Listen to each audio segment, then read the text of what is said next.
Hello my dear friends, you're on the Military Summary channel, and today we will discuss the situation in Ukraine on the 18th of May of 2023. Today we have a lot of very interesting updates, so let's start. And as usual, the most important and the most interesting updates are coming from Bakhmut. Both sides, either the Russians and the Ukrainians, are reporting about their advances. The Russians are saying that they're pushing and they have almost completed the clearing and capturing of Bakhmut. The Ukrainian side are saying that they're attacking and they're advancing on the flanks of this defense operation.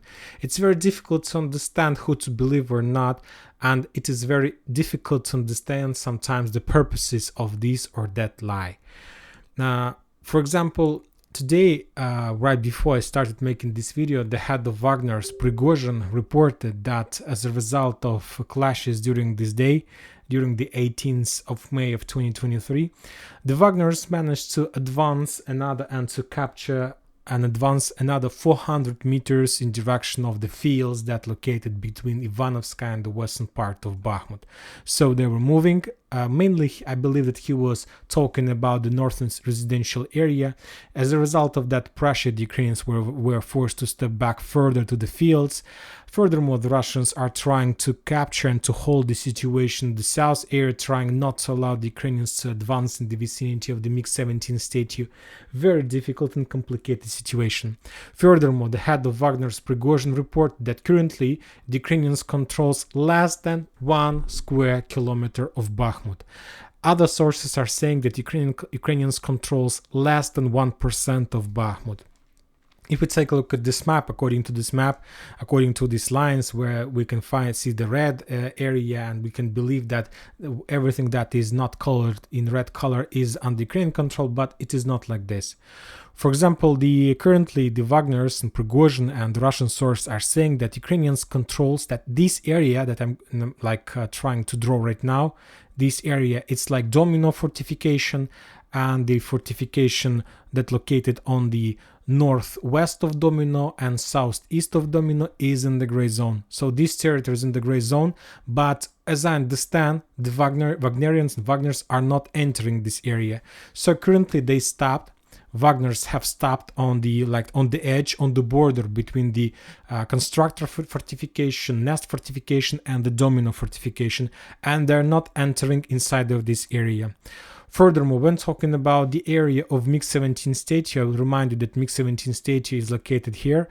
This area is under complete Ukrainian control, and the sources are saying that, if you remember, the Russians managed to capture this area a few weeks ago, but later, as a result of counter-offensive operation, the Ukrainians managed to make some kind of advances in this area using the 5th, 3rd, and 8th storm brigades and air assault brigades, and as a result of those attacks, the Ukrainians returned control and established 100% control over this part of Bakhmut.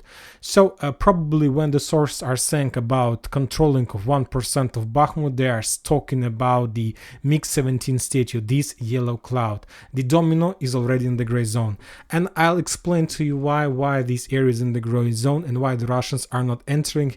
Probably, or maybe they have already entered, and within the next few hours we are going to receive updates that this have been captured, and I expect these updates, and probably when you see this video, we will receive this piece of information. But to understand the real situation, first of all, let's take a look at the videos that we received from Bakhmut during the day. And the first video we got is the area in Domino. As you can see, this is Domino. And as you can see, the interesting part that right in the very beginning of this video, you see the soldier in the middle of this video, and he's trying to prepare some kind of trenches in the hole from the artillery attack. And when talking about this video, there was just 2 soldiers on this video. The first one who was making this video, and the second one who was trying to prepare some kind of fortifications inside of the hole from the artillery attack. And this is the video that was made from Domino. As you can see, almost nothing left from this town. Almost every single building was damaged heavily or destroyed till ruins.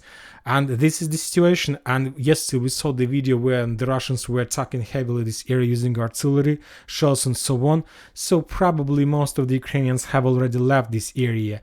And as we know, there are at least two directions. First of all, first one to the north in direction of Kromova, and probably some of the forces moved in this direction. Some forces, I believe, from Domino moved to the west in direction of the forest lines, and a lot of forces moved to the south in direction of the MiG-17 statue. And currently this is like the only passage, the only way, the only safe road, if we can talk about safety of any roads in Bakhmut, that Ukrainians are able to use for evacuation. Of course, during this video we will try to discuss the real goals and real plans of the Ukrainians on their attacks on the flanks, but for now let's continue and complete with the western part of Bakhmut. From the other side, the Russians published another video from their side, and this is the same domino but from the Russian point of view. As you can see, you can recognize this area based on the fortifications, on the straight road between these fortifications and the garages that located on this map on the right side of this video.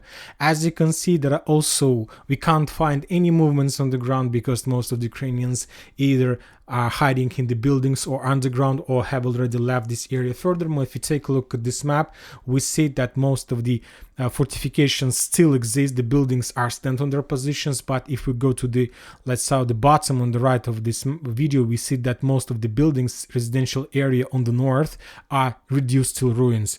And furthermore, as you can see, there are no explosions, no smoke, so probably the Russians have already passed by this area, and currently this is the safe zone where the Russians have their positions, probably some supply roads, and the main clashes are located in the fortifications. Currently we saw the video from this area, from this one, from this residential area. And another video we can find from the south, from this yellow cloud that still remains under Ukrainian control. And as you can see, this is the corner.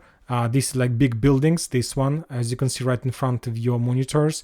And these are these buildings, this one.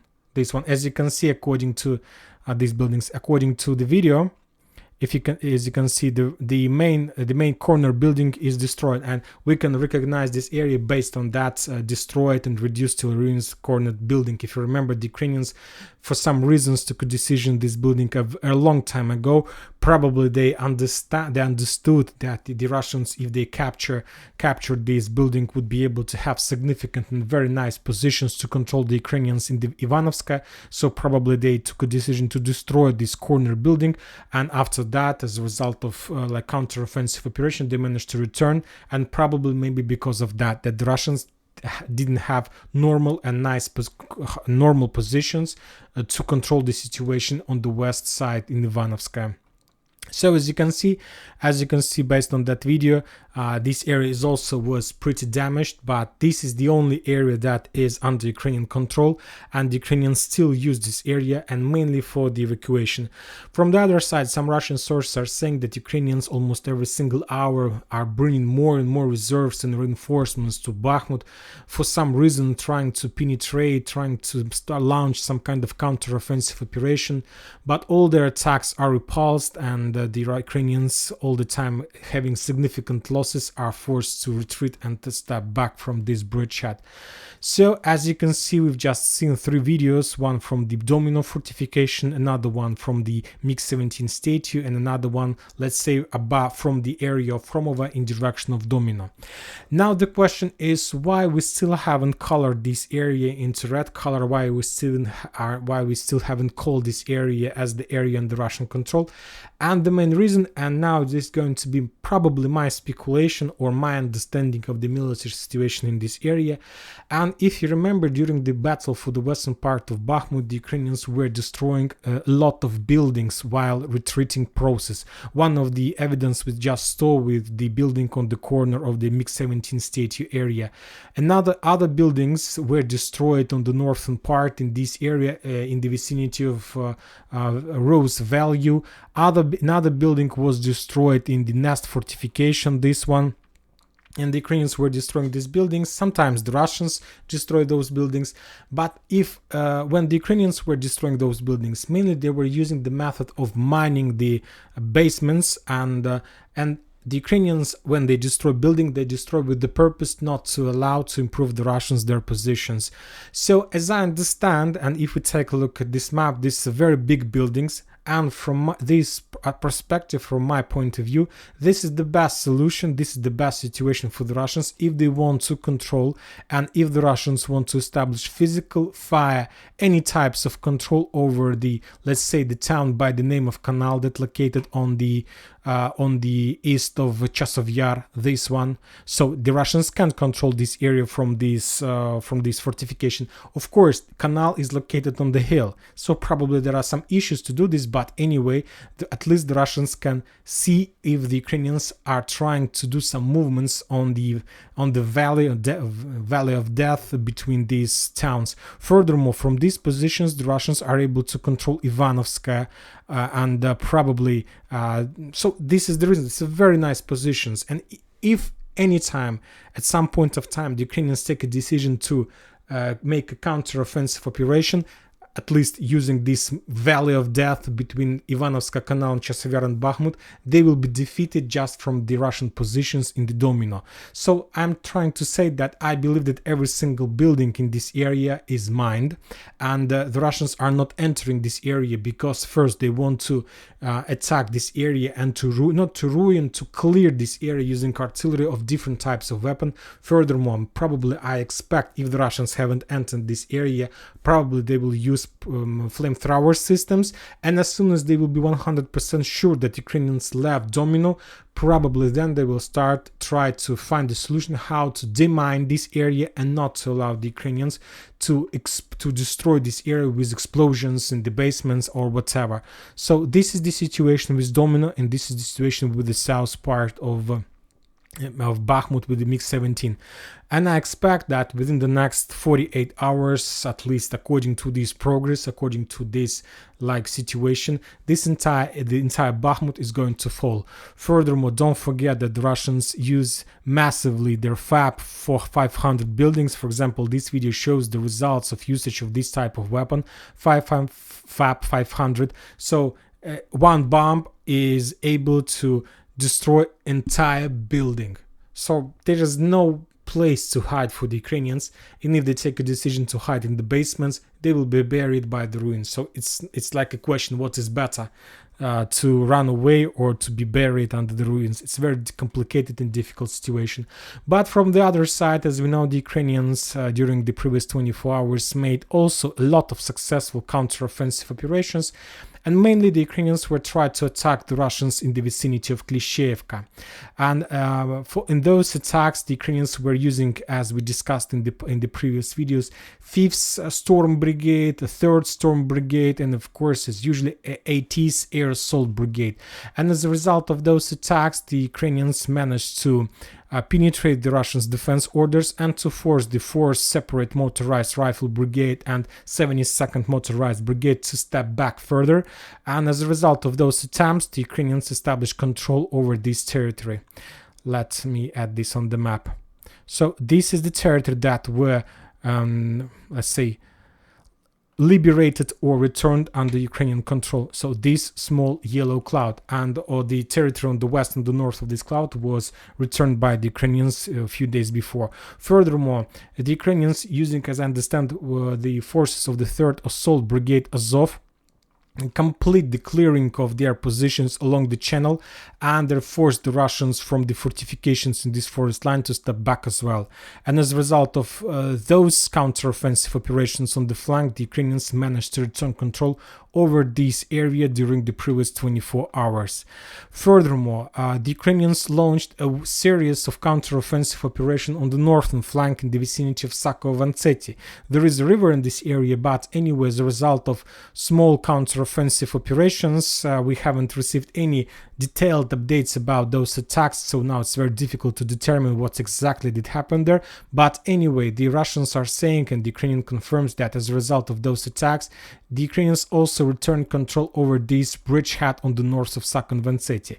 Sakovo-Vantseti is a very small village. There are just few buildings there, but anyway, probably, and we expect that Ukrainians are going to continue pressure in this area, and according to the words and according to the projections of the head of Wagner's Prigozhin, the Ukrainians will continue attacking in this area, trying to cut the Russian forces into small pieces and to take all the small pieces step by step, because currently, as you can see, there is a barrier in front of Ukrainians, and this is the barrier between Zelezhnyansk and Dubovo-Vasilievka. This bridgehead, I will color this in red so it will be better for you to see. So I'm talking about this bridgehead, and the Ukrainians currently need to find a solution on how to penetrate this area and how to push the Russians from this area. There are a lot of options: to encircle, to cut, to push, to press. So probably we are going to see some kind of intensifying of clashes in this area as well. For example, the Ministry of Defense of Russian Federation reported that during the previous 24 hours, when talking about the Donetsk front line, and this is not just about Bakhmut, the Ukrainians lost 200 soldiers and 9 armored vehicles, including 1 tank. This is the lowest losses of the Ukrainians on this front line probably since the beginning of the May.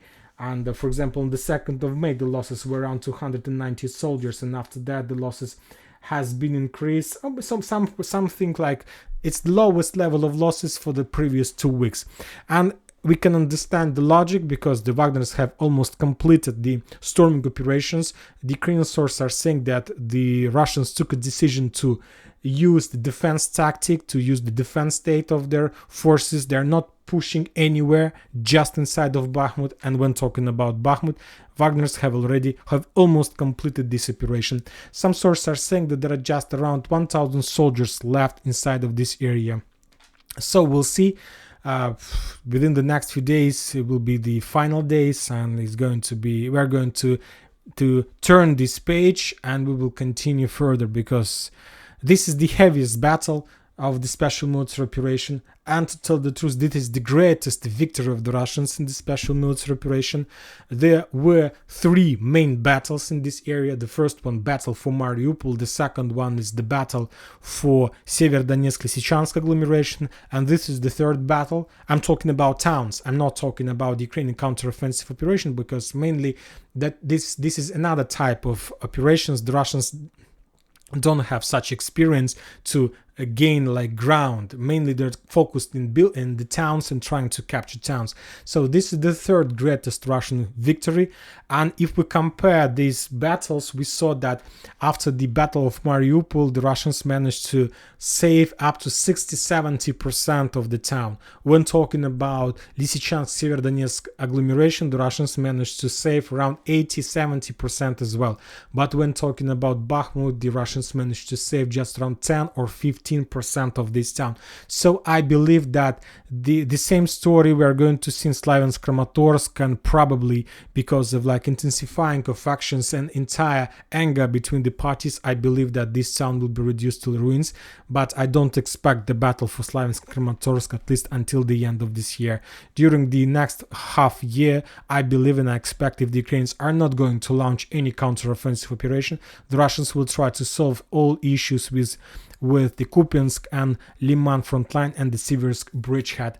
The Ministry of Defense of Russian Federation reported that as a result of fierce fightings on the Kupiansk and Liman front line, the Ukrainians lost 135 soldiers. The losses are not almost the same as the previous days, so we see that there are no changes on these bridgeheads. Furthermore, during the day, the Ukrainians were trying to launch make another attempt to attack the cities of LPR using the Storm Shadows missiles, but they failed. And the Russians are saying that as a result of air defense, they managed to shut down Su-24 aircraft in the vicinity of Slaviansk. If you remember, when the Ukrainians attacked this or that town using the Su-24, that means that they're using Storm Shadows. It's like the recent examples, the recent experience. But as we can see, the Russians couldn't shut down the Su-25 aircraft, as this is the aircraft that Ukrainians used to support and protect Su-24. Probably Su-25 managed to escape and evacuate from the from the range of Russian air defense system work. When talking about other front lines, there are no changes. No changes on Avdiivka front line, no changes on the South Donetsk front line, just the regular reports from the Ministry of Defense.